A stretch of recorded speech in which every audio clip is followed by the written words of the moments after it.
الحمد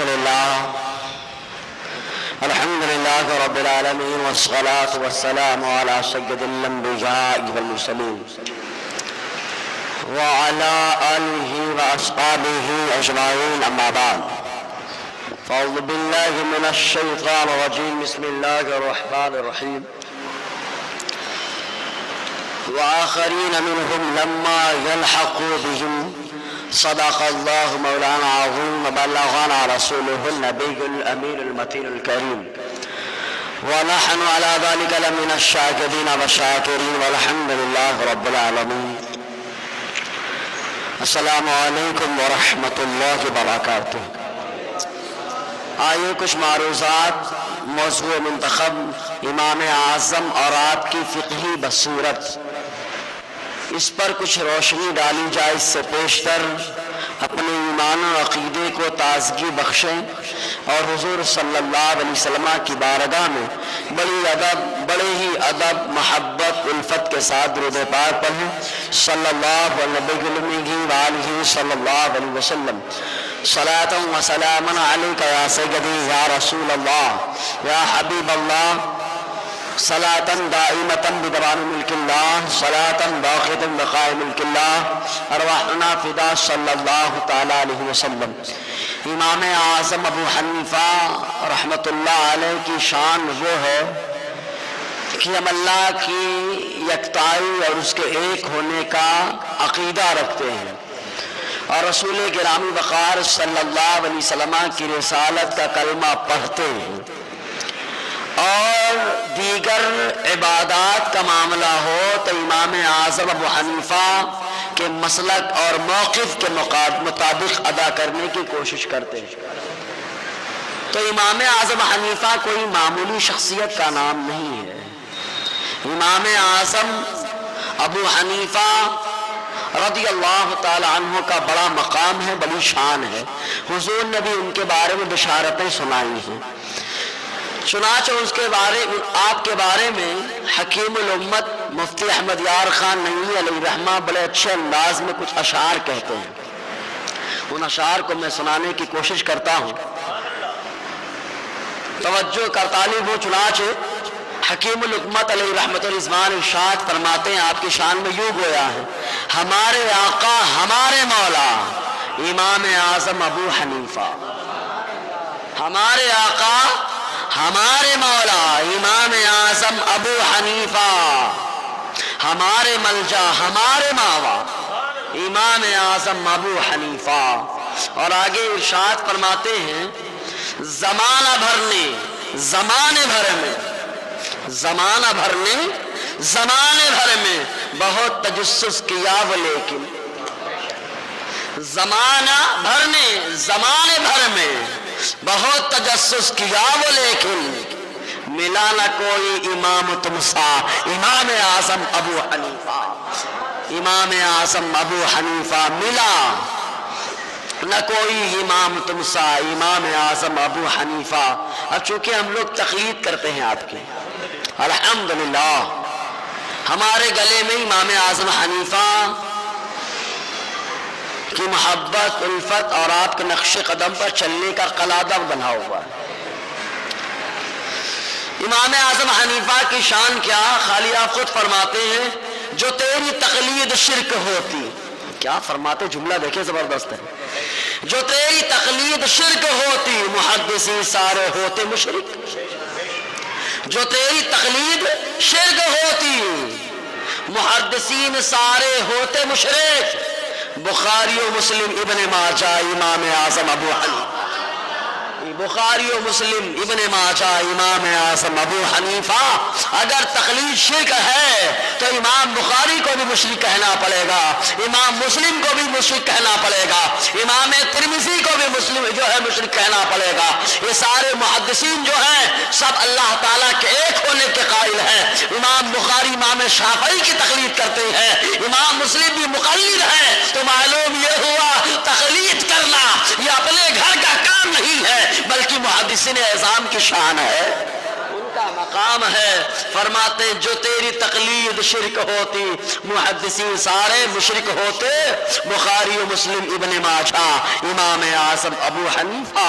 اور بڑے اچھے انداز میں اہل سنت کے بارے میں کہتے ہیں نہ کیوں کرے ناز اہل سنت، سبحان اللہ، نہ کیوں کرے ناز اہل سنت کہ تم سے چمکا نصیب امت. نہ کیوں کرے ناز اہل سنت کہ تم سے چمکا نصیب امت.